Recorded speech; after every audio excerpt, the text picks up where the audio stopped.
একেবারে যেন মৌ না। তুমি তো দেখছি আমার মতোই ভুল করছো। অবশ্য প্রথম দেখা যে কেউ সে ভুলটা করবে।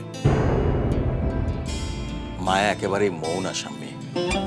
সেই চোখ, সেই ঠোঁট, সেই চেহারা। নিজের কথাই ভুলে গেলে? কি বলেছিলে তুমি?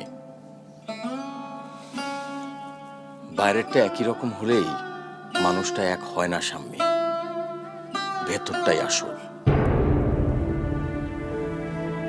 প্রথম দেখায় মনে হয়েছিল আমার বোধহয় সেই দিনগুলো আবার ফিরে আসলো।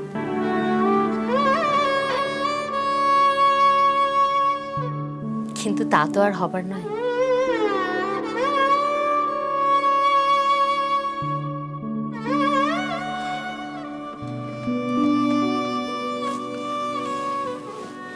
তা কি বললো?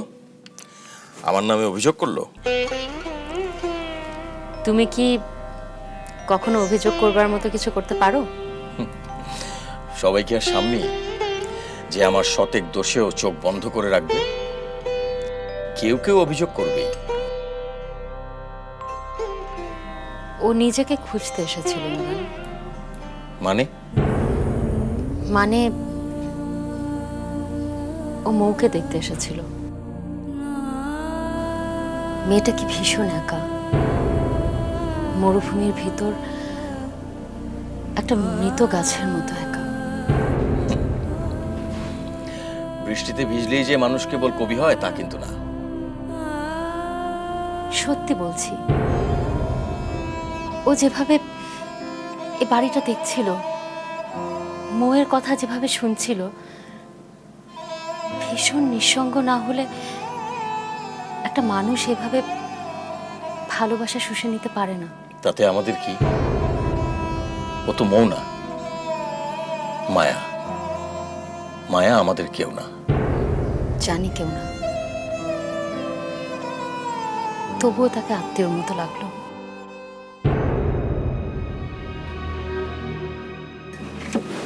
স্বামী, একবারও জানতে চাইলে না মায়াকে আমি কোথায় পেলাম? এখনই মায়াকে পেলে কই?